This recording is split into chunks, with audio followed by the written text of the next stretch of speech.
సమూయేలు 2వ గ్రంథము 6వ అధ్యాయము. క్రితం వారము మనము ఇదే అధ్యాయము మొదటి 11 వచనాలు మనం ధ్యానం చేసుకోవడం జరిగింది.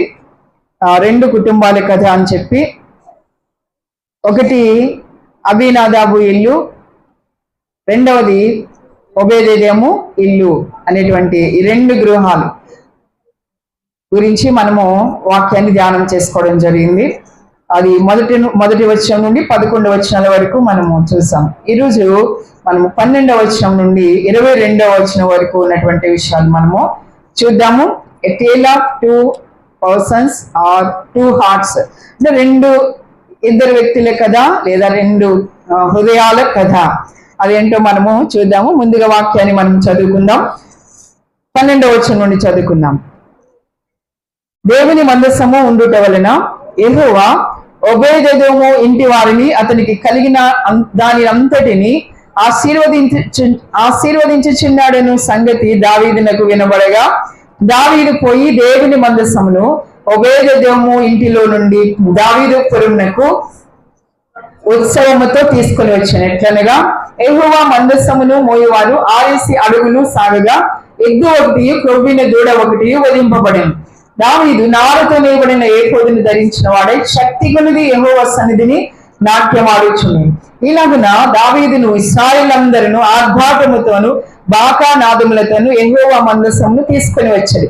యెహోవా మందసము దావీదు పురమునకు రాగా, సౌలు కుమార్తెయు మీకాలు కిటికీలో నుండి చూచి యెహోవా సన్నిధిని గంతులు వేయుచు నాట్యమాడుచున్న దావీదును కనుగొని తన మనసులో అతని హీనపరిచెను. వారు యెహోవా మందసమును తీసుకుని వచ్చి గుడారము మధ్యను దావీదు దాని కొరకు ఏర్పరిచిన స్థలమును నుంచగా, దావీదు దహన బలులను సమాధాన బలులను యెహోవా సన్నిధిని అర్పించాను. దహన బలులను సమాధాన బలులను అర్పించుట చాలించిన తరువాత సైన్యములకు అధిపతి యెహోవా నామమున దావీదు జనులను ఆశీర్వదించి సమూహముగా కూడిన ఇశ్రాయేలీయులకు స్త్రీ పురుషులకు అందరికీ ఒక్కొక్క రొట్టెయు ఒక్కొక్క భక్ష్యమును ఒక్కొక్క ద్రాక్ష పండ్ల అడయు పంచిపెట్టిన తరువాత జనులందరూ తమ తమ ఇండ్లకు వెళ్ళిపోయేది. తర్వాత 20వ వచనం. తన ఇంటి వారిని దీవించుటకు దావీదు తిరిగి రాగా, సౌలు కుమార్తెగు మీకాలు దావీదుని ఎదుర్కొన్న బయలుదేరి వచ్చి హీన స్థితి గల పనికత్తెలు చూచుచుండగా, వ్యగ్రుడు తన బట్టలను విప్పివేసినట్టుగా ఇశ్రాయేలుకు రాజువైన నీవు నేడు బట్టలను తీసివేసి ఎంత ఘనముగా కనబడుతావని అపహాస్యం చేసినందున దావీదు నీ తండ్రిని అతని సంతతిని విసర్జించి ఇశ్రాయేలును తన జనుల మీద నన్ను అధిపతిగా నిర్ణయించుటకై నన్ను ఏర్పరచుకొని యెహోవా సన్నిధిని నేను అలాగు చేసి తిని యెహోవా సన్నిధిని నేను ఆట ఆడి తిని ఇంతకంటే మరి ఎక్కువగా నేను తృణీకరింపబడి నా దృష్టికి నేను అల్పుడనై నీవు చెప్పిన పనికత్తెల దృష్టికి ఘనుడనగుదనని మీకాలుతో నేను మరణమగు వరకు సౌలు కుమార్తెకు మీకాలు పిల్లలను కనుక ఉండేను. చిన్న ప్రార్థన చేసుకుందాం. ప్రేమ వెళ్ళిన తండ్రి, దయగలిగిన దేవా, చదవబడినటువంటి వాక్య భాగమును ప్రభువా మీరు తండ్రి నాయన మా యొక్క మనసులు తెరిచి మా హృదయాలు తెరిచి ప్రభువా మీరు మాట్లాడమని ప్రార్థిస్తున్నాం. ప్రభువా మీరు మాట్లాడితే నాయన మేము అర్థం చేసుకోగలము. ప్రభువా దేవా మీ సన్నిధి మాకు తోడుగా ఉంచండి తండ్రి. దేవా మీ పరిశుద్ధాత్మ చేత మమ్మలను ఆవరించండి ప్రభు. మీ యొక్క అభిషేకము ప్రభువా ఈ స్థలమందు ఉంచామని ప్రార్థిస్తున్నాము తండ్రి. మా దేవా మీ స్తోత్రం వచ్చిన ప్రతి ఒక్కరిని కూడా ప్రభు మీ ఆధీనంలో ఉంచుకోమని ప్రార్థిస్తున్నాం ప్రభు. పరమ తండ్రి మీరు మాట్లాడండి ప్రభు. తండ్రి నాయన మీరే మహిమ పొందుకోమని యేసు అతి పరిశుద్ధ నామములో ప్రార్థించి వేడుకొంచున్నాము తండ్రి. ఆమేన్.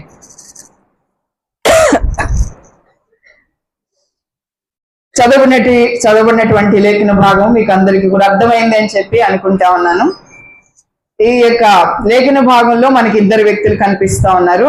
చెప్పండి ఎవరు వారు? వినబట్ల దావీదు, ఇంకొకళ్ళు మీకాలు. దావీదు ఆయన భార్య అయినటువంటి మీకాలును మనం ఇక్కడ చూస్తాం. ప్రాముఖ్యముగా దేవుని నిబంధన మందసము ఆ విషయంలో మనము ఈ యొక్క వాక్యాల్ని మనము చూస్తాం. ప్రాముఖ్యమైనది దేవుని నిబంధన మందసం.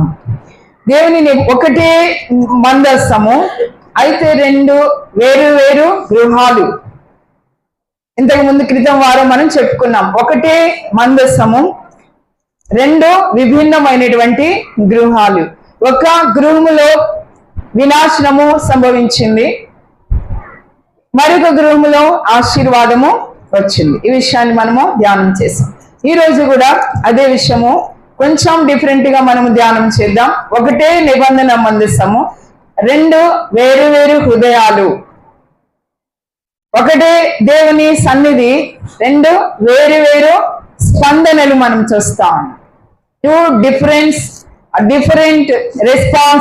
రెస్పాన్స్. కాబట్టి ఒకటే నిబంధన మందస్సం. ఇక్కడ జరిగినది ఒకటి ఆరాధన, రెండు విభిన్నమైనటువంటి మనస్తత్వాలు మనం ఇక్కడ చూస్తాం. ఒకటి దావీదు, రెండోది మీకాలు, దావీదు భార్య అయినటువంటి మీకాలు. ఇద్దరి గురించి మనము ధ్యానం చేద్దాం. మొదటిగా మనము చదువుకున్నటువంటి లేఖన భాగములో విషయం ఏమిటి అంటే, దేవుని నిబంధన మందస్సము దాదాపు 70 నుండి 80 సంవత్సరాలు ఇది ఇశ్రాయేలు ప్రజలకు అది దూరంగా ఉంది.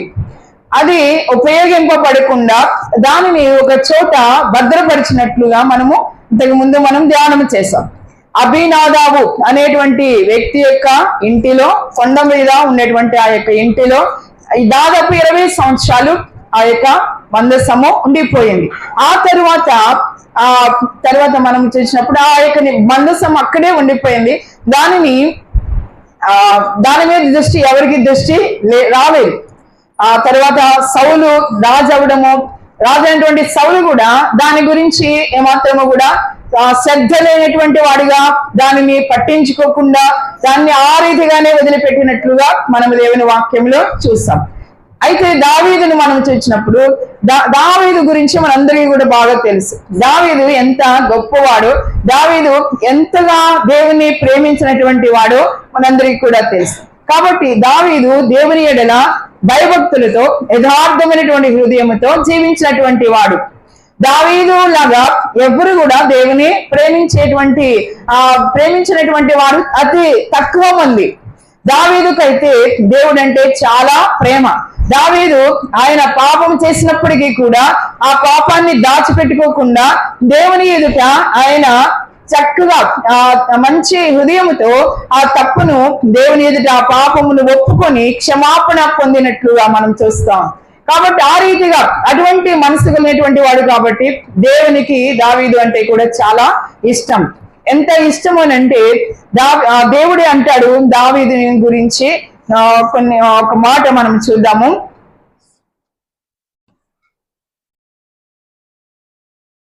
సమూయేలు మొదటి గ్రంథం 13వ అధ్యాయము 14వ వచనం.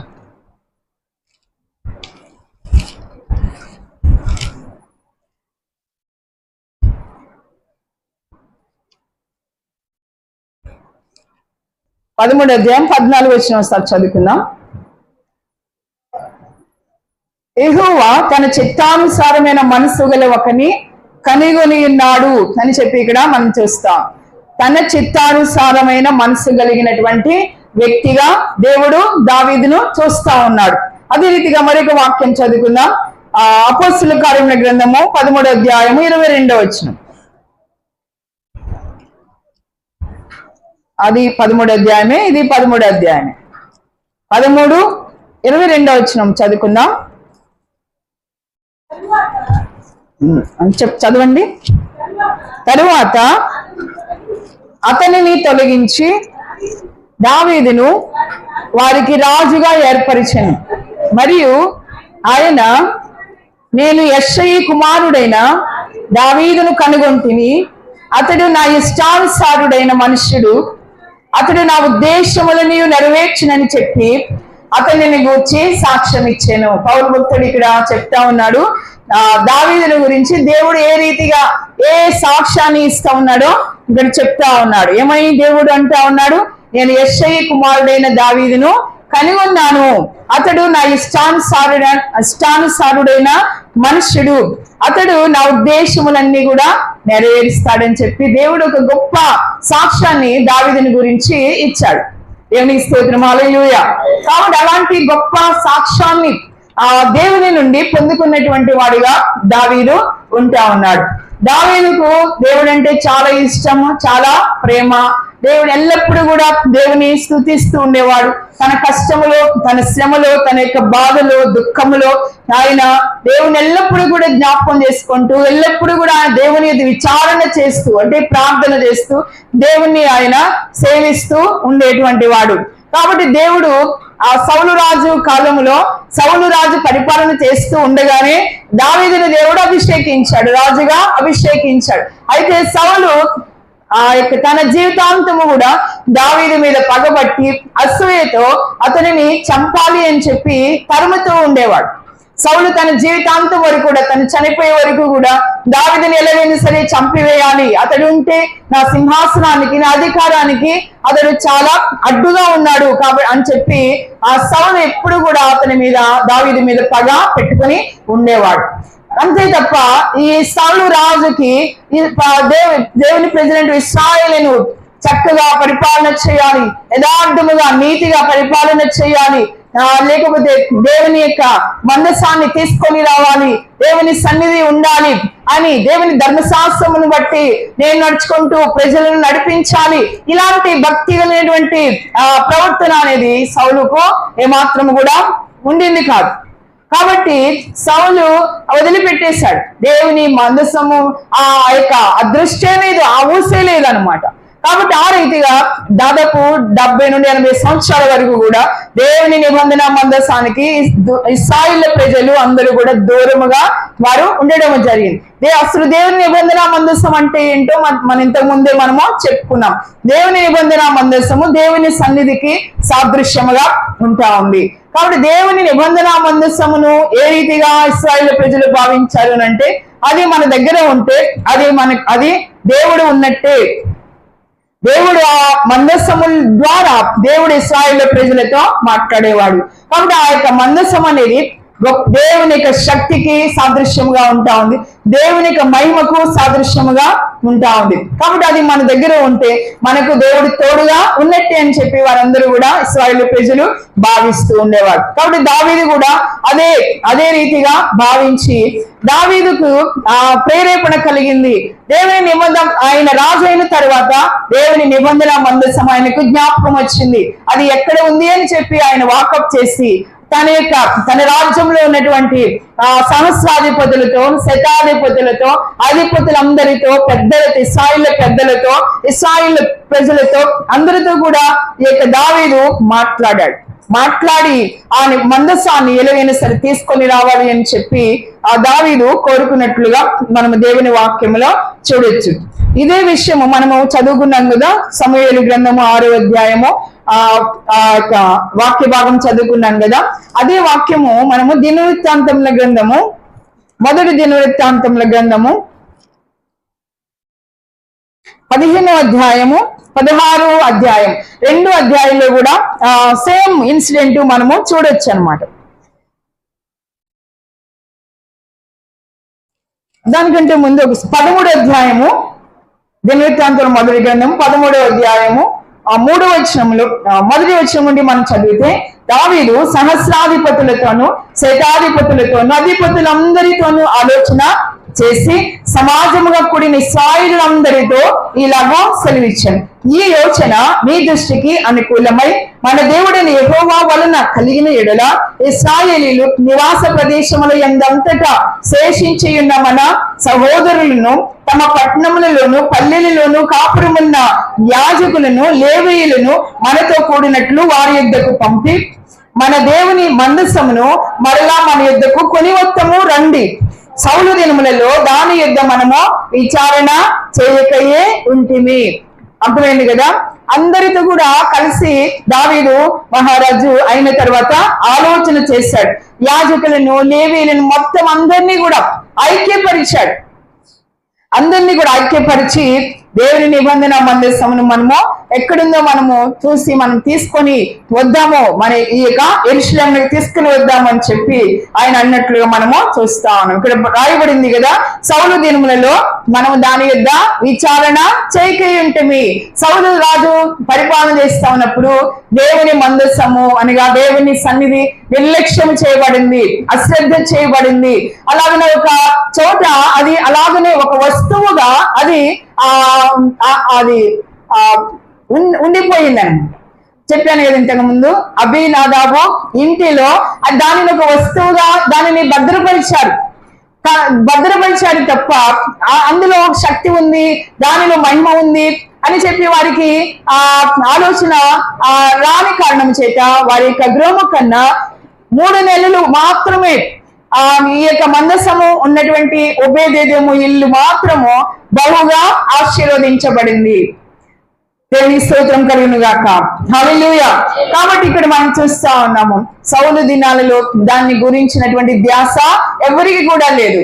కానీ ఇక్కడ దావీదు మహారాజు ఆయన రాజు అయిన తర్వాత ఆయన ఆలోచన వచ్చింది కాబట్టి అందరితో కలిసి ఆయన ఆలోచన చేస్తా ఉన్నాడు.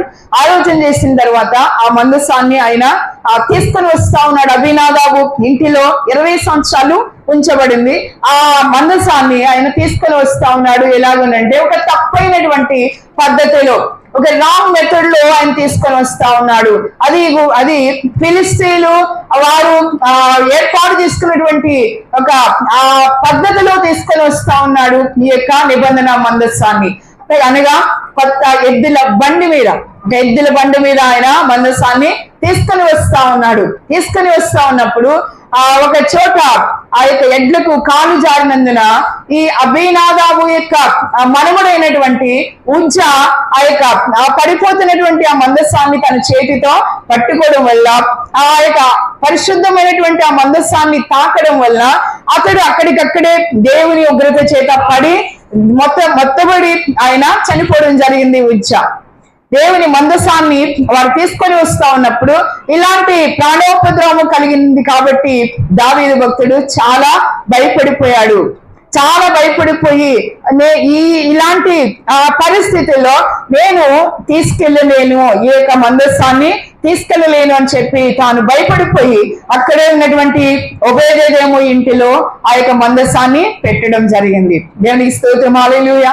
కాబట్టి పెట్టబడినటువంటి ఆ మందసము ఈ ఓబేదెదోము చాలా తాను సంతోషంగా స్వీకరించాడు. భయపడాల్సింది పోయి రాజంతటి వాడే ఈ మందసాన్ని తీసుకెళ్ళడానికి భయపడ్డాడు. అయితే నేను ఎంతటి వాడిని అని చెప్పి అతడు భయపడలేదు. ఓబేదెదోము భయపడలేదు, ఏమాత్రము కూడా భయపడకుండా పైగా ఆయన సంతోషంగా తన యొక్క ఇంటిలోనికి ఆ యొక్క మందసాన్ని ఆహ్వానించాడు. అమ్మో, ఇది నా ఇంటిలో ఉంటే నన్ను ఏం చేస్తుందో, ఈ మందస్సము ద్వారా నేనే నష్టపోవాలో, లేదా నా యొక్క గృహములో నా ఇంటి వారు ఒకవేళ నష్టపోతారేమో అని చెప్పి ఆయన భయపడిపోవచ్చు. కానీ ఏమాత్రము కూడా ఆయన భయపడలేదు. భయపడకుండా ఆయన సంతోషంగా స్వీకరించాడు. ఆయన ఆ మందసము తన ఇంటిలో ఉండడము ఒక ఆధిక్యతగా భావించాడు, అది ఒక తన గౌరవముగా భావించాడు. కాబట్టి అందుకనే ఓబేదెదోము ఇంటిని తనకు కలిగినటువంటి సొత్తంతటిని కూడా దేవుడు ఆశీర్వదించినట్లుగా మనం ఇంతకు ముందు ధ్యానం చేసుకున్నాం. దేవునికి స్తోత్రం, హల్లెలూయా. కాబట్టి ఇక్కడ మనం చూస్తా ఉన్నాము, దావీదు ఈ యొక్క మందసము దేవుడు అభిషేకించినటువంటి మందసం అన్నమాట. ఇదేదో మామూలు వస్తువు కాదు, ఇది ఒక పెట్టెలాగా ఉంటది. అయితే అది బంగారంతో రేకు తాపడం చేయబడి ఉంటది. అది ఒక చెక్క పెట్టె అన్నమాట.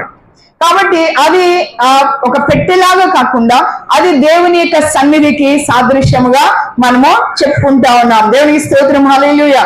అది అభిషేకించబడినటువంటి మందసము. ఒకసారి మనం చూద్దాము, నిర్గమకాండం 30వ అధ్యాయము.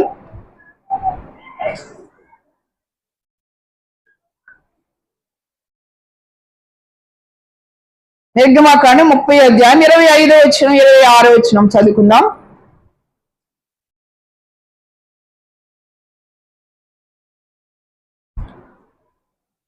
25, 26 వాటిని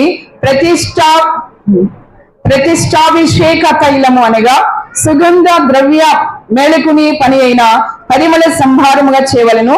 అది ప్రతిష్టాభిషేక తైలమగును. ఆ తైలముతో నీవు సాక్ష్యపు గుడారమును, సాక్ష్యపు మందస్సమును, బల్లెను, దాని ఉపకరణములన్నిటినీ, దీపవృక్షమును, దాని ఉపకరణములను, ధూపవేదికను, దహన బలి పీఠమును, దాని ఉపకరణములన్నిటినీ, గంగాళమును, దాని పీఠను అభిషేకించి అవి అతి పరిశుద్ధమైనవిగా ఉండునట్లు వాటిని ప్రతిష్ఠింపవలను. వాటిని తగులు ప్రతి వస్తువు ప్రతిష్ఠితమగును. దేవునికి స్తోత్రం, హల్లెలూయా. ఇప్పుడు మనం చూస్తా ఉన్నాము, ఈ యొక్క మందసము ప్రతిష్ఠించబడింది, పరిశుద్ధమైనటువంటి తైలముతో అభిషేకించబడినట్లుగా మనము చూస్తా ఉన్నాము. కాబట్టి ఇది అతి పరిశుద్ధమైనటువంటి వస్తువుగా ఆ యొక్క మందసము ఉన్నది అని చెప్పి మనము దీన్ని బట్టి అర్థం చేసుకోవచ్చు.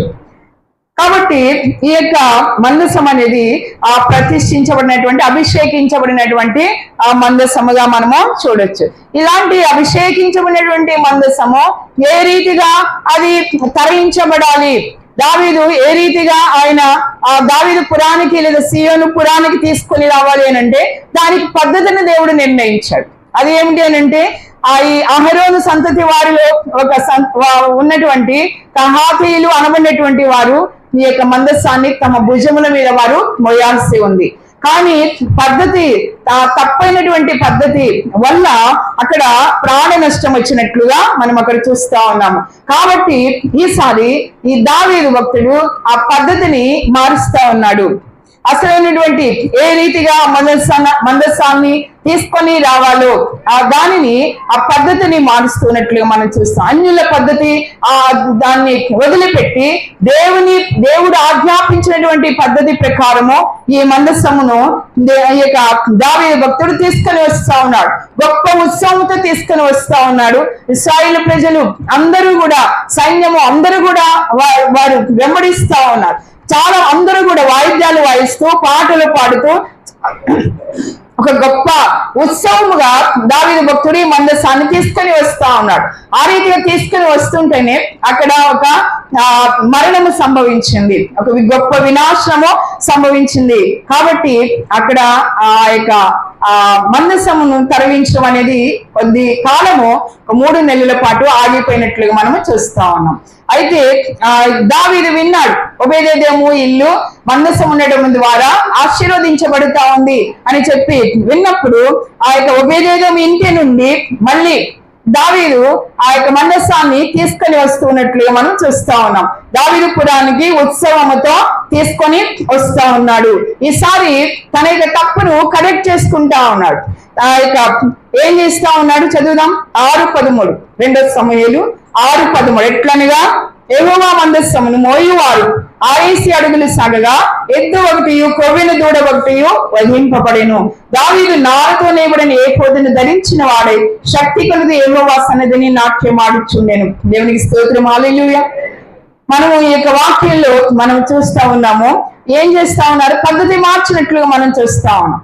దావీదు యొక్క ఉద్దేశం మంచిదే, దావీదుకు ఉద్దేశం మంచిదే, కానీ పద్ధతి మొదట్లో పద్ధతిని ఆయన పాటించలేదు. దేవుడు ఆజ్ఞాపించిన పద్ధతిని ఆయన పాటించలేదు. ఇప్పుడైతే దానిని కరెక్ట్ చేస్తా ఉన్నాడు. కహాతీయులు ఆ మందసాన్ని మోసుకుంటూ వస్తా ఉన్నారు.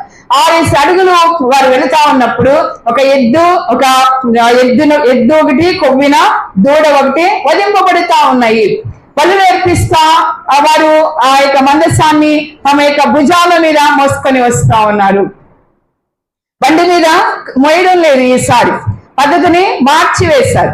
భుజాల మీద కహాతీయులు మోసుకొని వస్తా ఉన్నారు. దేవుని సంగమా, మన జీవితాల్లో కూడా కొన్నిసార్లు తప్పిదాలు జరుగుతూ ఉంటాయి, పొరపాట్లు జరుగుతూ ఉంటాయి. వాటిని బట్టి, ఆ యొక్క తప్పిదాలను బట్టి, పాపములు బట్టి మన జీవితాల్లో నష్టము జరుగుతూ ఉంటుంది, నష్టపోతూ మనము ఉంటాము.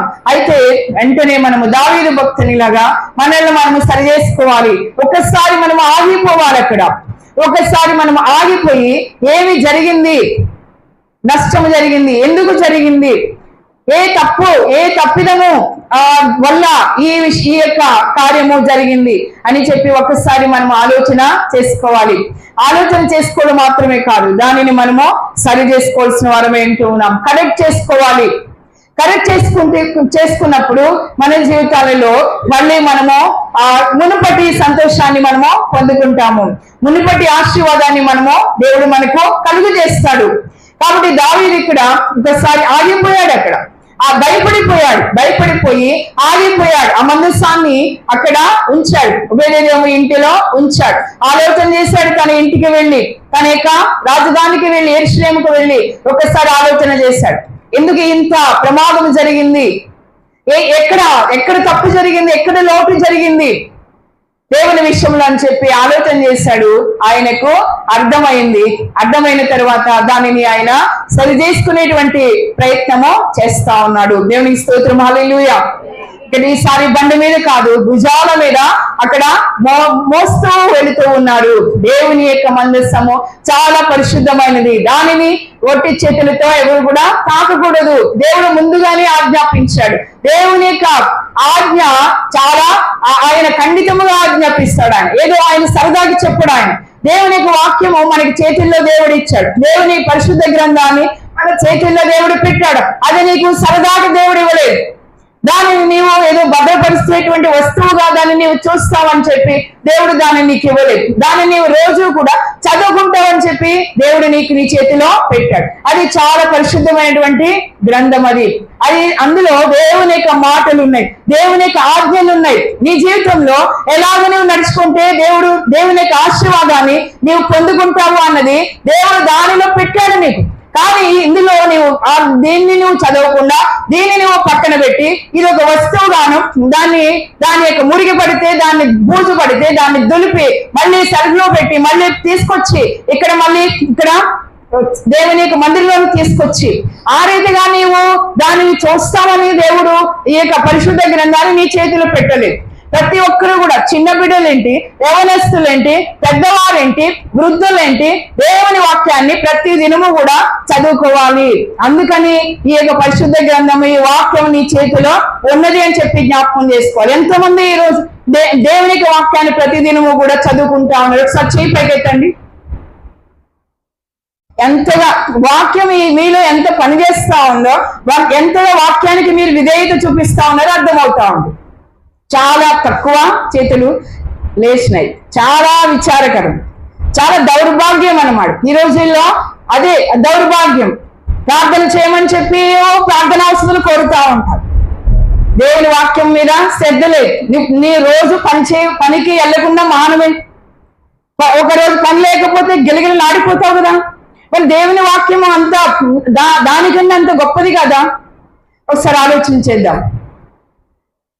కాబట్టి ఈ యొక్క పరిశుద్ధ గ్రంథం, ఈ వాక్యము మన చేతిలో పెట్టాడు అని అంటే దేవుడు నిన్ను ఆశీర్వదించడానికి ఆయన ఇష్టపడుతూ ఉన్నాడు అని అర్థం. ఆశీర్వాదం కొరకు ఎక్కడెక్కడికో పరిగెడుతూ ఉంటాం, స్వస్థత కోసం ఎక్కడెక్కడికో పరిగెడుతూ ఉంటాం. మనం ఇక్కడికి పరిగెడుతూ ఉంటాం. ఆ మరియమ్మ కొండకి, గుణదల, లేకపోతే స్వస్థత శాలలకు, ఈ రీతిగా ఆయా ప్రదేశాలకు పరుగు నడుతూ ఉంటారు జనం. దేవుని యొక్క వాక్యాన్ని మాత్రము నిర్లక్ష్యం చేస్తూ ఉంటారు. ఇందులో ప్రతిదీ కూడా, ప్రతి ఆశీర్వాదము కూడా, క్రీస్తునందు ప్రతి ఆశీర్వాదం కూడా ఇందులో మనకి రాయబడింది. దీనిని మనము ప్రతిదినము కూడా చదువుకుంటే దేవుని యొక్క ఆశీర్వాదము మనతో ఉన్నట్టే. కాబట్టి ఎంతకాలం ఎప్పుడు మీరు గ్రహిస్తారు, ఎప్పుడు మీరు మనసులోనికి వస్తుంది దేవుని వాక్యమును చదవాలి, దాన్ని బట్టి నడుచుకోవాలి. ఈరోజు సంఘములు లేదా కుటుంబాలలో అశాంతి, నెమ్మది లేకపోవడము, సమాధానము లేకపోవడం, సంతోషం లేకపోవడం, డబ్బు లేకపోతే గిలగిలలాడిపోతాం కదా. పనులు లేకపోతే గిలగిలలాడిపోతాం. పనులు లేవు, డబ్బు లేదు, చాలా భయపడిపోయి బాధపడిపోతా ఉంటాం. కానీ మరి దేవుని వాక్యం సంగతి దేవుడు ఇచ్చాడు కదా. చాలా అజ్ఞానముతో మనము జీవిస్తా ఉన్నాము. జ్ఞానం తెచ్చుకొని నడుచుకోవాలి అని చెప్పి దేవుడు కోరుకుంటా ఉన్నాడు. దేవుని స్తోత్రం, హల్లెలూయా. కాబట్టి ఇక్కడ మనం చూస్తా ఉన్నాము, పద్ధతి మారిపోయింది. తన యొక్క పద్ధతిని మార్చాడు దావీదు. మరి నీ పద్ధతి, నీవు దీవించబడాలి అని అంటే, దేవుని ఆశీర్వాదం నీకు పొందుకోవాలి అని అంటే నీ ప్రవర్తన మారొద్దా, నీ పద్ధతి మారొద్దా, నీ జీవితం మారొద్దా? మనసు మారాలి, మంచి మనసు కలిగి ఉండాలి. కాబట్టి ఆ రీతిగా ఉన్నప్పుడు దేవుని యొక్క ఆశీర్వాదాలను మనము పొందుకోగలుగుతాము. దేవునికి స్తోత్రం, హల్లెలూయా. దావీదు ఆరాధన మనం చేస్తా ఉన్నాం. దావీదు భక్తుడు ఆరాధనకి, ఇక్కడ ఆరాధనకు సాదృశ్యంగా ఉంటా ఉన్నాడు. ఒక హృదయ ఆరాధనకు సాదృశ్యంగా ఉంటా ఉన్నాడు. ఆత్మతో చేసేటువంటి, హృదయంతో చేసేటువంటి ఆరాధనకు దావీదు భక్తుడు సాదృశ్యముగా ఉంటున్నాడు. కాబట్టి ఇక్కడ దావీదు భక్తుడు హృదయపూర్వకముగా ఆయన ఆరాధన చేస్తా ఉన్నాడు దేవునికి. ఆయనకి ఏమీ కూడా కనపడడం లేదు. చుట్టూ ఎవరు చూస్తా ఉన్నారు, ఎవరు నన్ను గమనిస్తా ఉన్నారు అనేది కానీ ఎలా ఉన్నాడు అనేటువంటి విషయము కానీ ఏది కూడా పట్టించుకోకుండా ఆయన దేవుని సన్నిధిని నాట్యం చేస్తూ, గంతులు వేస్తూ ఆయన ఆరాధన చేస్తా ఉన్నాడు. గల కారణం ఏమిటంటే దేవుని యొక్క మందసాన్ని నా యొక్క రాజధానికి యెరూషలేముకు తీసుకొని వస్తా ఉన్నాను. దేవుని మందసము నాతో ఉంటుంది, ఇంకా దేవుడు నాతో ఉన్నట్టే అని చెప్పి చాలా సంతోషంగా ఆయన వర్షిప్ చేస్తా ఉన్నాడు. Joyful worship. దావీదు ఆరాధన చేస్తా ఉన్నాడు, దేవునికి ఆరాధన చేస్తా ఉన్నాడు. ఇక్కడ బలులు అర్పించబడుతూ ఉన్నట్లుగా మనం అక్కడ చూస్తా ఉన్నాం. దేవునికి స్తోత్రం, హల్లెలూయా. సాక్రిఫైజెస్ అక్కడ జరుగుతా ఉన్నాయి. వివిధ రకాలుగా దావీదు ఇక్కడ ఆరాధన చేస్తా ఉన్నాడు. ఆ దావీదు ఆరాధన చేస్తా ఉండేటువంటి క్రమము, ఆయన యొక్క పద్ధతి మనం ఇక్కడ చూసినప్పుడు అక్కడ బలులు అర్పించబడుతూ ఉంటూ ఉన్నాయి. అదే రీతిగా దావీదు నారతో నేయబడినటువంటి ఏఫోదు ధరించి ఒక ప్రత్యేకమైనటువంటి వస్త్రాన్ని ధరించాడు. అనగా యాజకులు ధరించేటువంటి వస్త్రాన్ని ఆయన వేసుకొని ఆయన ప్రభువునకు ఆరాధన చేస్తూ ఉన్నట్లుగా మనము చూస్తా ఉన్నాము. ఆయన రాజవస్త్రాలు తీసి పక్కన పెట్టేశాడు. తన రాజులన్న సంగతి మర్చిపోయాడు. తన యొక్క అధికారం లేదా తన యొక్క స్టేటస్ ను మరిచిపోయి ఆయన అక్కడ ఆరాధన చేస్తూ ఉన్నట్లుగా మనము చూస్తూ ఉన్నాం. దేవునికి స్తోత్రం, హల్లెలూయా. ఎలాగంటే బలహీనంగా కాదు, శక్తి కొలిది తనకున్నటువంటి బలమంతా కూడా ఉపయోగించి విపరీతముగా ఆయన చాలా సంతోషంగా గంతులు వేస్తూ ఆయన దేవుని సన్నిధిని నాట్యము చేసినట్లుగా మనము చూస్తా ఉన్నాము. ఇలాగిన దావీదు ఇశ్రాయేలు అందరూ కూడా ఆర్భాటముతో కేకలు వేస్తూ, పాటలు పాడుతూ, బాకా నాదములు ఊదుతూ ఆ యొక్క మందసాన్ని తీసుకొని వస్తున్నట్లుగా మనం అక్కడ చూస్తా ఉన్నాం. దేవునికి స్తోత్రం, హల్లెలూయా. 2 different hearts, one ark of the covenant and 2 different hearts. అంటే దేవునికి నిబంధన మందసము ఒక్కటే, అయితే 2 విధాలైనటువంటి హృదయాలను మనము చూస్తా ఉన్నాము. దేవుని యొక్క సన్నిధి ఒకటే, అక్కడ ఆరాధన ఒకటే, అయితే ఆ యొక్క వ్యక్తులు చూసేటువంటి విధానము వేరు, వారు స్పందించినటువంటి విధానము వేరు. దావీదు స్పందించినటువంటి విధానము వేరు. ఆయన యొక్క భార్య అయినటువంటి మీకాలు కూడా అక్కడ ఉంది, ఆమె స్పందించే విధానము కూడా వేరుగా ఉన్నట్లుగా మనం అక్కడ చూస్తా ఉన్నాం. దేవునికి స్తోత్రం, హల్లెలూయా. ఈ యొక్క సమూయేలు 2వ గ్రంథము 6వ అధ్యాయములో 12వ వచనం నుండి 15వ వచనం వరకు మనం చదివితే డేవిడ్స్ జాయ్ఫుల్ వర్షిప్ అనగా దావీదు యొక్క ఆరాధన మనము చూస్తా ఉన్నాం. ఏ రీతిగా ఆయన ఆరాధన చేశాడో మనం చూస్తా ఉన్నాం. ఇకపోతే రెండవదిగా మనం చూసినప్పుడు మీకాలు యొక్క అపహాస్యం మనము చూస్తాం. దావీదు ఆరాధన చేస్తే మీకాలు ఏం చేస్తుంది? అపహాస్యం చేస్తా ఉంది. రాజుని అనగా తన భర్తను అపహాస్యం చేస్తున్నట్లుగా మనం చూస్తాం. 16వ వచనంలో మనం చూడొచ్చు. అదే రీతిగా 20వ వచనంలో కూడా మనము ఆమె గురించి మనము చూడొచ్చు అన్నమాట. చదువుదాం. 16వ వచనం. యెహోవా మందసము దావీదుపురమునకు రాగా సౌలు కుమార్తెయగు మీకాలు కిటికీలో నుండి చూచి యెహోవా సన్నిధిని గంతులు వేయచ్చు నాట్యమాడుచు ఉన్న దావీదును కనుగొని తన మనసులో అతని హీనపరిచెను. దావీదు వాలే నాట్యమాడి తండ్రిని స్తుతించెదను.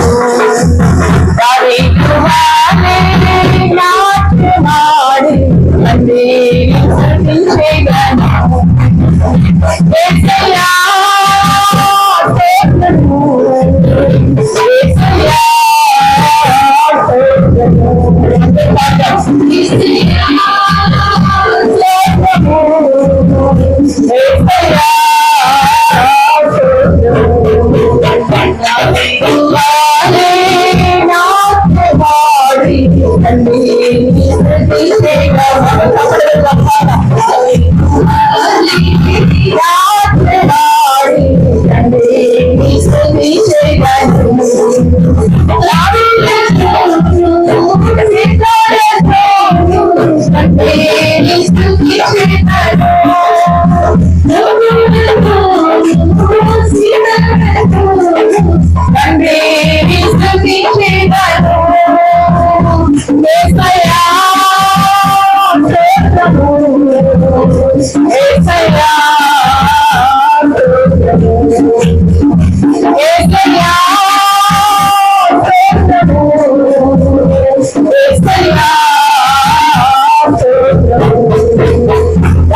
నాలో ఉన్నవాడు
హల్లెలూయా.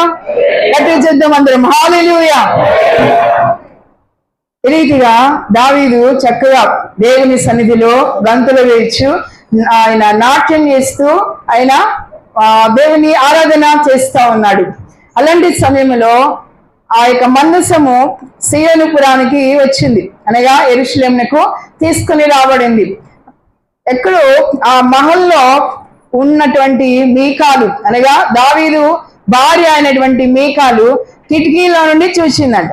దావీదు నాట్యము చేయడము, దేవుని మందసం ముందు ఆయన గంతులు వేయడము కిటికీలో నుండి చూచి తన యొక్క మనసులో ఆ దావీదుని, అనగా రాజు అయినటువంటి తన భర్తని హీనపరిచినట్లుగా మనము చూస్తా ఉన్నాము.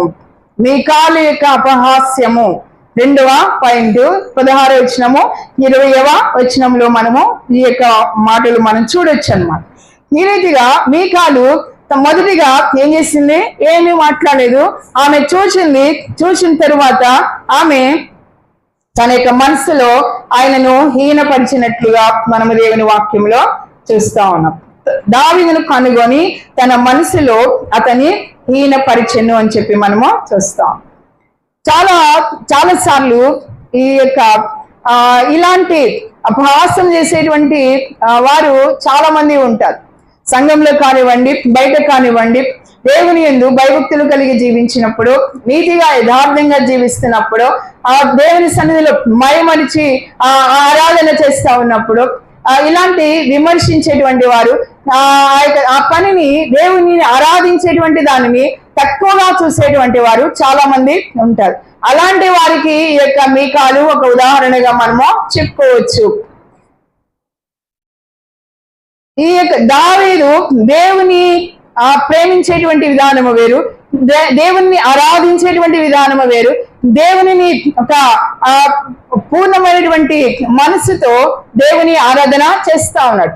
దావీదు యొక్క స్పందన వేరు, ఈ యొక్క ఆయన భార్య అయినటువంటి మీకాలు యొక్క స్పందన వేరుగా ఉన్నట్లు మనం చూస్తాం. ఒక క్రిటిసిజం అన్నమాట, హార్ట్ ఆఫ్ క్రిటిసిజం అనగా విమర్శించేటువంటి హృదయానికి ఈ యొక్క మీకాలు సూచనగా ఉన్నట్లుగా మనము చెప్పుకోవచ్చు. దావీదు హార్ట్ ఆఫ్ వర్షిప్, ఈ యొక్క మీకాలు హార్ట్ ఆఫ్ క్రిటిసిజం అనగా ఆరాధించేటువంటి హృదయాన్ని కలిగి ఉన్నవాడు దావీదు. ఇక మీకాలు విమర్శించేటువంటి హృదయాన్ని, అలాంటి మనస్తత్వాన్ని కలిగి ఉన్నటువంటి వ్యక్తిగా మనము చూస్తా ఉన్నాం. కాబట్టి దేవుని సంఘమా, మనము కూడా ఎవరిని కూడా మనం విమర్శించే వారిగా మనము ఉండకూడదు. మనం ఎవరికి కూడా తీర్పు తీర్చేవారిగా మనము ఉండకూడదు. దేవుని కొరకు జీవిస్తా ఉన్నప్పుడు, నా దేవుని భయభక్తిలో జీవిస్తా ఉన్నప్పుడు, లేదా దేవుని కొరకు ఆయన ఆరాధన చేస్తా ఉన్నప్పుడు, భక్తిగా యథార్థముగా జీవిస్తా ఉన్నప్పుడు, మనము ఎవరిని కూడా వారిని చూసినప్పుడు వారిని ఎప్పుడు కూడా మనము మన మనసులో వారి విషయంలో మనము తక్కువ అభిప్రాయాన్ని కలిగి ఉండకూడదు. మనము వారిని విమర్శించకూడదు, మనము వారిని హీనపరచకూడదు. కాబట్టి వారికి మనము ఎప్పుడు కూడా తీర్పు అనేది తీర్చకూడదు. మీకాలు తన యొక్క భర్త అయినటువంటి దావీదుని చూచి ఆయనను మనసులో హీనపరిచినట్లుగా మనము చూస్తాము.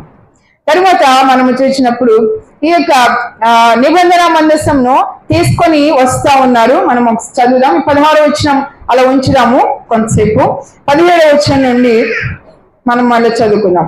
వారు యెహోవా మందసమును తీసుకొని వచ్చి గుడారము మధ్యను దావీదు దాని కొరకు ఏర్పరిచిన స్థలంలో నుంచగా, దావీదు దహన బలులను సమాధాన బలులను యెహోవా సన్నిధిని అర్పించెను. దహన బలులను సమాధాన బలులను అర్పించుట చాలించిన తరువాత సైన్యములకు అధిపతి యెహోవా నామమున దావీదు జనులను ఆశీర్వదించి సమూహముగా కూడిన ఇశ్రాయేలీయులకు స్త్రీ పురుషులకు అందరికీ ఒక్కొక్క రొట్టెయు ఒక్కొక్క భక్ష్యమును ఒక్కొక్క ద్రాక్ష పండ్ల అడయు పంచిపెట్టిన తరువాత జనులందరినీ తమ తమ ఇండ్లకు వెళ్లిపోయి. ఈ రీతిగా మందసము యెరూషలేమునకు తీసుకొని రాబడింది. అక్కడ ఆ మందసము తీసుకొని వచ్చిన తర్వాత దాని కొరికే ప్రత్యేకముగా దావీదు ఒక గుడారాన్ని సిద్ధపరిచాడు. ఆ గుడారములో ఆ మందసము పెట్టడం జరిగింది. తరువాత చాలా వివిధ రకాలైనటువంటి బలులు, అక్కడ దహన బలులు, సమాధాన బలులు అర్పించడము జరిగినట్లుగా మనము చూస్తాం. ఈ రీతిగా దావీదు యొక్క ఆరాధన మనము చూస్తాం. దావీదు ఎన్ని విధాలుగా దేవుని ఆరాధన చేశాడో మీకు అర్థమైంది అనుకుంటాం. మొదటిగా ఆయన ఆరాధన ఏ రీతిగా సాగింది, ఆయన ఆ మందసాన్ని తీసుకొని రావడము ప్రారంభించినప్పుడు ఆయన అక్కడ బలులు అర్పించినట్లుగా మనం అక్కడ చూస్తాం. సాక్రిఫైజెస్, బలి అర్పించినట్లుగా మనము చూస్తాం. ఆరాధన అనేది త్యాగముతో కూడుకున్నది. ఆరాధన అనేది త్యాగముతో కూడుకున్నది. త్యాగము చేయాలి. దేవుని బిడ్డలు దేవుని కొరకు ఆరాధన చేసేటప్పుడు త్యాగము చేయాల్సి ఉంది. మీ సమయాన్ని త్యాగము చేయాలి, మీ ధనాన్ని త్యాగము చేయాలి, మీ యొక్క తలాంతులను మీరు దేవుని కొరకు ఉపయోగించే వారిగా మీరు ఉండాలి. మీ యొక్క హృదయాన్ని, మీ జీవితాన్ని దేవుని సన్నిధిలో సమర్పించే వారిగా ఉండాలి. ఆ రీతిగా సజీవయాగముగా మీ యొక్క శరీరములను సమర్పించుకొనుడి అని చెప్పి పౌలు భక్తుడు రోమాపత్రికలో తెలియజేస్తా ఉన్నాడు. మనము దేవుని సన్నిధిలో ఆరాధన చేసేటప్పుడు సజీవ యాగముగా మనము దేవునికి మనము సమర్పించుకోవాలి. మన యొక్క సమయాన్ని దేవుని కొరకు త్యాగము చేసేవారిగా మనము ఉండాలి. ఆ రీతిగా మనము త్యాగం చేసినప్పుడు దేవుని యొక్క నిజమైనటువంటి ఆశీర్వాదములు మనము పొందుకోగలుగుతాము. ఆ సాక్రిఫైజెస్ అక్కడ అర్పించినట్లుగా మనం చూస్తా ఉన్నాము. అదే ఒక ప్రత్యేకమైనటువంటి వస్త్రాన్ని, ఏఫోదును, పరిశుద్ధమైనటువంటి వస్త్రాన్ని దావీదు ధరించాడు. దేవుని ఆరాధన చేసేటప్పుడు మనం ఎంత మాత్రము కూడా మనము మన యొక్క స్థాయి మనం గుర్తుకు రాకూడదు. మనకున్నటువంటి ఆస్తిపాస్తులు, లేదా మనకి ఎంత స్టేటస్ ఉందో, లేదా మనకి ఎంత అధికారం ఉందో, మనకి ఏమున్నాయో గొప్ప గొప్ప ఆధిక్యతలు ఉండొచ్చు, అవి ఏమి కూడా దేవుని సన్నిధిలో, దేవుని మందిరంలోకి వచ్చినప్పుడు జ్ఞాపకానికి రాకూడదు. మనము వట్టి వారముగా, మనము ఒక ఖాళీ పాత్రలుగా దేవుని సన్నిధిలో మనము ఉండాలి. ఆ రీతిగా ఉండినప్పుడు దేవుడు తన యొక్క నిత్యమైనటువంటి ఆశీర్వాదములతో మనలను నింపుతాడు. దేవునికి స్తోత్రం, హల్లెలూయా. మనము తగ్గించుకోవాలి. చాలా తగ్గిపోయి వినయము కలిగినటువంటి వారమై, విధేయత కలిగినటువంటి వారమై దేవుని సన్నిధిలో మనం దేవుని ఆరాధన చేయాలి. దావీదు తన యొక్క రాజవస్త్రాన్ని పక్కన పెట్టాడు, తన యొక్క కిరీటాన్ని తీసి పక్కన పెట్టాడు. అక్కడ తాను రాజు కాడు, దేవుని దగ్గర అతను రాజు కాడు. కాబట్టి ఆయన సమస్త అధికారం అన్ని కూడా పక్కన పెట్టి దేవుని సన్నిధిలో ఒక చిన్న పిల్లాడిలాగా తాను మైమరిచిపోయి దేవుని సన్నిధిలో ఆయన నాట్యం చేస్తా ఉన్నాడు, గంతులు వేస్తా ఉన్నాడు. ఆయన చేసేటువంటి ఆరాధనలో వివిధమైనటువంటి భాగాలు ఉంటా ఉన్నాయి. బలులు అర్పించాడు. తర్వాత ఆయన ఒక ప్రత్యేకమైన వస్త్రాన్ని ఎఫోదును ఆయన ధరించుకున్నాడు. తర్వాత దేవుని యొక్క మందసం ముందు ఆయన గంతులు వేస్తా ఉన్నాడు, నాట్యం చేస్తా ఉన్నాడు. ఆయన హృదయం చాలా సంతోషంతో ఉప్పొంగిపోతా ఉంది. ఆ రీతిగా ఆయన దేవుని సన్నిధిలో ఆయన ఆరాధన చేస్తూ ఉన్నట్లుగా మనము చూస్తా ఉన్నాం. ఇంకా ఆయన మందసాన్ని తీసుకువచ్చిన తర్వాత కూడా దహన బలులు, సమాధాన బలులు విస్తారముగా అర్పించినట్లుగా మనం చూస్తా ఉన్నాము. తరువాత వచ్చిన వారందరికీ కూడా అక్కడ ఒక పండుగల ఒక సెలబ్రేషన్ లాగా అక్కడ జరిగింది. వచ్చిన వారందరినీ కూడా దావీదు అందరినీ కూడా ఆశీర్వదించాడు. అందరికీ కూడా అక్కడ కొన్ని ఆహార పదార్థాలు పంచిపెట్టినట్లుగా కూడా మనం చూస్తా ఉన్నాం. ఆ రీతిగా ఆ యొక్క విషయం అంతా కూడా ముగించింది. ఎవరి ఇళ్లకు వాళ్ళు వెళ్ళిపోయారు. తర్వాత ఏం చేశాడు దావీదు? తన ఇంటి వారిని దీవించడానికి ఆయన బయలుదేరి వచ్చినప్పుడు సౌలు కుమార్తె మీకాలు దావీదు ఎదుర్కొనడానికి ఆమె దిగి వచ్చిందన్నమాట. వచ్చినప్పుడు దావీదుతో ఆమె చెప్తా ఉంది. రెండో పాయింట్ ఏం చెప్పాను? మీకాలు అపహాస్యము లేదా మీకాలు అవహేళన మనం ఇక్కడ చూస్తా ఉన్నాము. ఏ రీతిగా మాట్లాడుతుందో దావీదుని గురించి మనం ఇక్కడ చూడండి. 20వ వచనం 6:20. తన ఇంటి వారిని దీవించుటకు దావీదు తిరిగి రాగా సౌలు కుమార్తెకు మీకాలు దావీదుని ఎదుర్కొన్న బయలుదేరి వచ్చి హీన స్థితి గల పనికత్తెలు చూచుచుండగా వ్యర్థుడకుడు తన బట్టలను విప్పివేసినట్టుగా ఇశ్రాయేలు రాజు అయిన నీవు నేడు బట్టలను తీసివేసి ఎంత ఘనముగా కనబడుతావని అపహాస్యము చేసింది. దేవుని స్తోత్రం, హల్లెలూయా. చూడండి, ఎలాగో అపహాస్యము చేస్తాం. దేవుని సన్నిధిలో ఆరాధన చేస్తా ఉంటే ఆమెకు ఆ ఎగతాళిగా కనబడింది. దేవుని సన్నిధిలో ఆయన చేసేటువంటి హృదయపూర్వకమైనటువంటి ఆ ఆత్మతో చేసేటువంటి ఆరాధన ఆమెకు ఎగతాళిగా కనబడింది. ఆయనను అపహాస్యం చేస్తూ మాట్లాడుతా ఉంది. అందరి ముందు ఆమె అవమానపరుస్తా ఉంది. ఏమంటా ఉంది? హీన స్థితి కలిగినటువంటి పనికత్తెలు చూస్తూ ఉండగా నీవు వ్యర్థుడొకడు నాట్యం ఆడినట్లుగా నీవు నాట్యం ఆడుతా ఉన్నావు, ఎంత ఘనముగా కనబడ్డావు అని చెప్పి ఆమె ఎగతాళి చేస్తా ఉంది. రాజు అయినటువంటి దావీదుని ఏమాత్రము కూడా భయం అనేది లేకుండా, ఏమాత్రము కూడా తన యొక్క స్థితిని ఒకసారి తాను తలుచుకొని దేవుని ఎడల ఏమాత్రం కృతజ్ఞత అనేది లేకుండా ఆమె తన యొక్క భర్తను ఎలాగో అవమానపరుస్తా ఉందో మనం ఈ వాక్యంలో చూస్తా ఉన్నాం. ఇకపోతే మీకాలు యొక్క ఆమె యొక్క జీవితాన్ని మనం గమనించినప్పుడు దావీదు యొక్క ఫస్ట్ లవ్ ఈ యొక్క మీకాలు. దావీదు యవనస్తుడుగా ఉన్నప్పుడు సౌలు దగ్గర ఆయన సౌలు యొక్క అంతఃపురంలో ఉన్నప్పుడు ఈ సౌలు యొక్క చిన్న కుమార్తెను ఆమెను ప్రేమించాడు. తర్వాత ఆ యొక్క సౌలు తన కుమార్తె నుండి మీకాల్ని వివాహానికి ఇచ్చాడు, అనగా పెళ్లి చేశాడు. పెళ్లి చేసిన తర్వాత ఆమె కొంతకాలము వారు కలిసి ఉన్నారు.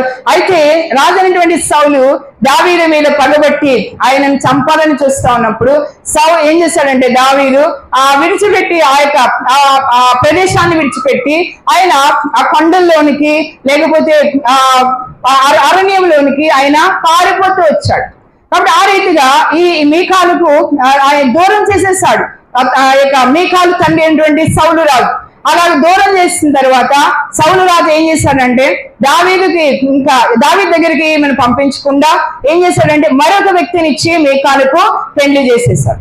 పెళ్లి చేసేసిన తర్వాత ఆమె అలా ఉండిపోయింది. ఎప్పుడైతే సౌలు రాజు చనిపోయాడో దావీదు రాజ్యానికి వచ్చినప్పుడు దావీదు ఏం చేశాడు అంటే మళ్ళీ తిరిగి ఆ యొక్క మీకాలును మళ్ళీ తిరిగి తాను తన యొక్క అంతఃపురానికి తెచ్చేసుకున్నాడు. ఆ రీతిగా తెచ్చేసుకుని తన దగ్గర ఉంచుకున్నాడు. కాబట్టి ఆ రీతిగా ఆ యొక్క మీకాలు యొక్క ఆ పరిస్థితి ఈ రీతిగా ఉంటా ఉంది. మీకాలు ఇక్కడ ఏ రీతిగా ప్రవర్తిస్తా ఉంది అంటే తన తండ్రి లాగా ప్రవర్తిస్తాం, తన తండ్రి ఇలా సౌలు రాజు లాగా ప్రవర్తిస్తా ఉంది. ఆయన కంటే ఇంకా ఎక్కువగా ఈమె దావీదుని అపహాస్యం చేసినట్లుగా మనం చూస్తాం. దేవుని మీద ఆమెకు దృష్టి లేదు. దేవుని ప్రేమించేటువంటి ఆ వ్యక్తిగా కాకుండా దేవుని ఆరాధన చేయాల్సింది పోయి తన యొక్క పరిస్థితిని బట్టి ఆమె అన్ని కూడా ఆలోచన చేసుకుని అంతటి గొప్ప ఘనమైనటువంటి స్థితిని దేవుడు ఇచ్చాడని చెప్పి ఆలోచన లేకుండా ఆమె దావీదుని అవమానపరుస్తున్నట్లుగా మనము చూస్తా ఉన్నాం. దేవునికి స్తోత్రం, హల్లెలూయా. దేవుని సంగమా, మన జీవితాలు దేవుడు మనల్ని ఏ స్థితిలో ఉన్నప్పుడు మనల్ని జ్ఞాపకం చేసుకున్నాడు, ఏ స్థితిలోనికి మనల్ని నడిపించాడో దానిని మనము మనసులో తెచ్చుకోవాలి. మనసులను తెచ్చుకొని మనము చాలా జాగ్రత్తగా దేవుని సన్నిధిలో మనము ఉండాలి. ఈ యొక్క మీకాలు చాలా గర్వముతో ఆమె ప్రవర్తిస్తా ఉంది, చాలా అహంకారముతో ఆమె ప్రవర్తిస్తా ఉంది. గర్వముతో ఉన్నటువంటి హృదయానికి ఆరాధన ఏమి కూడా కనిపించదు. ఆ యొక్క ఆరాధనగా కనిపించదు. లోపల మన హృదయంలో గర్వం ఉంటే, మన లోపల అహంకారం ఉంటే, అతిశయం ఉంటే మనము స్వేచ్ఛగా సంతోషంగా దేవుని ఏమాత్రం కూడా ఆరాధన చేయలేము మనం. కాబట్టి మనలో గర్వం అనేది ఉండకూడదు. తగ్గింపు మనసును మనము కలిగి జీవించాలి. అలాంటి ఎవరికైతే తగ్గింపు మనసు కలిగి ఉంటుందో వారు దేవుని సంతోషముగా ఆరాధన చేయగలరు. ఇక్కడ మీకాలు కూడా అదే తన యొక్క ధోరణి అంతా కూడా విమర్శనాత్మకమైనటువంటి ధోరణి, విమర్శిస్తా ఉంది. ఆమెకు దావీదు చేసేటువంటి దేవుని హృదయపూర్వకంగా చేసేటువంటి ఆరాధన ఏమీ కనబడడం లేదు. ఆమెకు అక్కడ ఆమె గౌరవం పోతుందనో, లేకపోతే తన యొక్క భర్త యొక్క గౌరవం పోతుందనో, రాజు కదా ఆయన యొక్క గౌరవానికి భంగం కలిగిపోతుంది, ఇలాగ గంతలు వేస్తూ నాట్యం చేస్తా ఉంటే అని చెప్పి ఆమె ఆలోచిస్తుంది తప్ప ఇది చాలా క్రూషియల్ మ్యాటర్. దేవుని యొక్క మందసము చాలా మహిమ గలది, ఇది పరిశుద్ధమైనది, ఆ ఆరాధన చేసే విధానము కరెక్ట్ అని చెప్పి ఆమెకి ఏమాత్రము కూడా తోచడం లేదు. దేవునికి స్తోత్రం, హల్లెలూయా. కాబట్టి లోపల గర్వం ఉంటే కళ్ళకి అంధత్వం వస్తుంది, గుడ్డితనము కలుగజేస్తుంది. అంధత్వం ఉంటే మనం ఆరాధన మనము చేయలేము, మన కళ్ళు మూసుకొని పోతాయి గర్వము ద్వారా. కాబట్టి ఆ గర్వాన్ని, అహంకారాన్ని, అతిశయాన్ని మనలో నుండి తీసివేసుకోవాలి. మన హృదయంలో దేవుని మనము నింపుకోవాలి. క్రీస్తు ప్రభువారు ఆయన ఈ లోకంలోనికి తగ్గింపు మనసుతో ఆయన తన్ను తాను సమస్తము కూడా ఆయన వదిలిపెట్టి ఆయన దీన మనసుతో ఆయన మన కోసం వచ్చారు. పాపులమైనటువంటి మన కోసం ఆయన ఈ లోకానికి ఆయన రావడం జరిగింది. మనల్ని క్షమించడానికి ఈ లోకానికి వచ్చారు. మనలో ఉన్నటువంటి గర్వాన్ని, అహంకారాన్ని, అతిశయాన్ని తీసివేసి మనలో ఉన్నటువంటి పాపమును, అపరాధమును ఆయన తన రక్తము చేత కడిగి వేసి మనకు ఆయన నిత్య జీవమును, పరలోక రాజ్యాన్ని ఆయన ప్రసాదించడానికి ఆయన ఈ లోకానికి రావడం జరిగింది. కాబట్టి అలాంటి క్రీస్తు ప్రభు వారిని, దేన మనసు కలిగినటువంటి, తగ్గింపు మనసు కలిగినటువంటి క్రీస్తు ప్రభు వారి యొక్క మనసు, ఆయన యొక్క హృదయాన్ని మనము కలిగి ఉన్నప్పుడు దేవుడు ఎంతగానో సంతోషపడతాడు. దేవునికి స్తోత్రం, హల్లెలూయా. కాబట్టి ఇక్కడ మీకాల్లో మనం వచ్చినప్పుడు ఆమె ఆరాధించాలి. యాక్చువల్గా ఆయనతో కలిసి, దావీదుతో కలిసి ఆరాధన చేయాలి. ఆరాధించాల్సింది పోయి ఆమె విమర్శిస్తూ ఉన్నట్లుగా మనము చూస్తా ఉన్నాము. అందరితో కలిసి సంతోషాన్ని పంచుకోవాల్సింది పోయి, సంతోషించాల్సింది పోయి అసూయను అక్కడ ప్రతిఫలిస్తా ఉంది. అసూయను అక్కడ ఆమె ప్రదర్శిస్తా ఉన్నట్లుగా మనం చూస్తాం. దేవుని సన్నిధి వచ్చింది, దేవుని సన్నిధిని అనుభవించాలి అనేటువంటి మనసు పోయి రాజు గౌరవాన్ని గురించి ఆమె ఎక్కువగా ఆలోచిస్తున్నట్లు మనం చూస్తా ఉన్నాం. దేవునికి స్తోత్రం, హల్లెలూయా. కాబట్టి దేవుని సంగమా, ఈ యొక్క ఈ గర్వం అనేది, లేదా ఈ గర్వము ద్వారా అంధత్వం వస్తుంది. అంధత్వం అనేది ఆశీర్వాదాలని అడ్డుకునేదిగా చేస్తుంది, ఆశీర్వాదాలను ఆపేస్తుంది. ఆ ఆశీర్వాదాలు మనకి రాకుండా ఆపివేసేదిగా ఉంటది. కాబట్టి మన జీవితాలు మనం మార్చుకోవాలి, మన ప్రవర్తన మార్చుకోవాలి, మన నడువడి మార్చుకోవాలి. మనము దావీదు వలె మనము సరైనటువంటి రీతిగా దేవుని మనం ప్రేమించే వారిగా మనము ఉండాలి. దేవునికి స్తోత్రం, హల్లెలూయా. తరువాత ఆమె అపహాసం చేస్తాం. అయితే అపహాసం చేస్తూ ఉంటే దావీదు ఆమెను ఏమి కూడా గద్దించలేదు. అది మనము చూడాలి. నాకు చాలా సంతోషం అనిపించింది. దావీదు అన్నటువంటి మాటలు ఏమాత్రము కూడా అక్కడ గాయపరిచేవిగా లేవు, కఠినముగా కూడా లేవు. ఎంత చక్కగా ఆయన సమాధానం చెప్తా ఉన్నాడో మనం 21వ వచనంలో మనం చూద్దాం. నీ తండ్రిని, అతని సంతతిని విసర్జించి ఇశ్రాయేలును తన జనుల మీద నన్ను అధిపతిగా నిర్ణయించుటకై నన్ను ఏర్పరచుకుని యెహోవా సన్నిధిని నేను అలాగో చేసి తిని, యెహోవా సన్నిధిని నేను ఆట ఆడి తిని అంటా ఉన్నాడు. దేవునికి స్తోత్రం, హల్లెలూయా. చాలా చక్కగా పాజిటివ్ గా రెస్పాండ్ అయ్యాడు. అక్కడ కోపం చూపించలేదు, అక్కడ ఆమెను దూషించలేదు. అందరి ముందు ఆమె అవమానపరిచిన రీతిగా ఆయన భార్యను, మీకాలును ఏ మాత్రము కూడా అవమానపరచలేదు.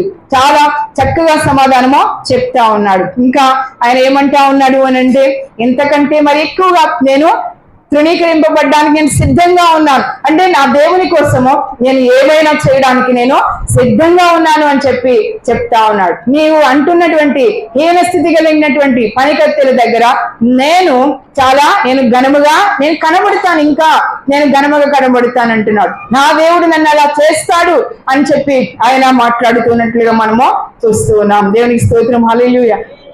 మీకాలు యొక్క ఆమె హేళన, ఆమె అపహాస్యం, లేదా ఆమె చేసినటువంటి అవమానం, దాన్ని దేవుడు చూశాడు.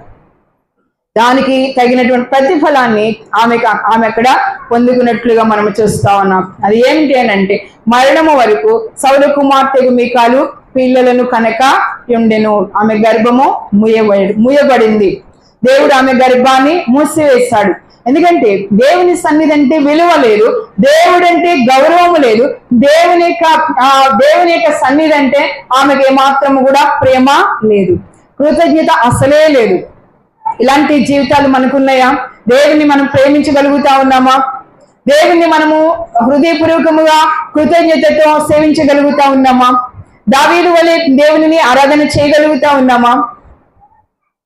మీకాలు ఇక్కడ విమర్శిస్తా ఉంది, అపహాస్యం చేస్తా ఉంది. చాలా మంది నోరు తెరిస్తే విమర్శిస్తా ఉంటారు. వాళ్ళు ఇలాగా వీళ్ళు ఇలాగా అని చెప్తా ఉంటారు, విమర్శిస్తూ ఉంటారు, అపహాస్యం చేస్తూ ఉంటారు, గేలి చేస్తూ ఉంటారు, హేళన చేస్తూ ఉంటారు. దేవుని యందు భయభక్తులు కలిగినటువంటి బిడ్డలను చూచి కొంతమంది ఇలాగ విమర్శిస్తూ ఉంటారు, తీర్పు తీరుస్తూ ఉంటారు. తీర్పు తీర్చడానికి, విమర్శించడానికి ఎవరువ నీవు?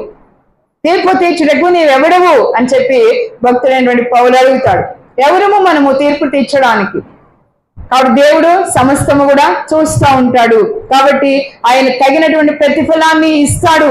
చాలా జాగ్రత్తగా మనము దేవుని సన్నిధిలో మనము ఉండాలి. చాలా జాగ్రత్తగా మనం దేవుని సన్నిధిలో జీవించవలసిన వారమే ఉంటూ ఉన్నాము. మరణం వరకు ఆమెకు దేవుడు పిల్లలను ఇవ్వలేదు. ఆమె గొడ్రాలుగా ఆమె అయిపోయింది. అది ఆ హేళన చేసినప్పుడు, అపహాసం చేసినప్పుడు ఆమె పొందుకున్నటువంటి ప్రతిఫలము. దేవుణ్ణి ఆరాధిస్తే మనము ఫలవంతముగా మారుతాము. దేవునిని మనము ఆరాధన చేస్తే మనము వర్ధిల్లే వారిగా మనం ఉంటాము. దేవుని ఆరాధిస్తే ఆశీర్వాదం మనకు కలుగుతుంది. మూడవది దేవుని ఆశీర్వాదము. దేవుని ఆశీర్వాదం ఎవరి మీదకి వస్తుంది అని అంటే, ఎవరైతే సంతోషంగా దేవుని ప్రేమిస్తారు, ఎవరైతే సంతోషంగా దేవుని యొక్క సన్నిధిని అనుభవించడానికి ఆసక్తి చూపిస్తారో అటువంటి వారికి దేవుని యొక్క ఆశీర్వాదము దేవుడు సంతోషంగా అనుగ్రహిస్తాడు. ఎవరైతే విమర్శిస్తూ ఉంటారో, ఎవరైతే హేళన చేస్తూ ఉంటారో, ఎవరైతే దేవుని యొక్క సన్నిధిని నిర్లక్ష్యం చేస్తూ ఉంటారో, అశ్రద్ధ చేస్తూ ఉంటారో, అలాంటి వారి జీవితాలలో ఎలాంటి ఫలితం వస్తుంది అని అంటే, వాళ్ళు ఫలహీనులుగా మారిపోతారు. బ్యారెన్నెస్, బ్లెస్సింగ్ ఆర్ బ్యారెన్నెస్. నీకు ఆశీర్వాదము కావాలా, లేకపోతే ఫలహీనమైనటువంటి స్థితి నీకు కావాలి? ఏది కావాలి మనం నిర్ణయించుకోవాలి. దేవునిని మనం హృదయపూర్వకంగా ఆయన సన్నిధిని మనం గౌరవించి ఆరాధన చేసినప్పుడు దేవుని ఆశీర్వాదం మనము పొందుకోగలుగుతాము.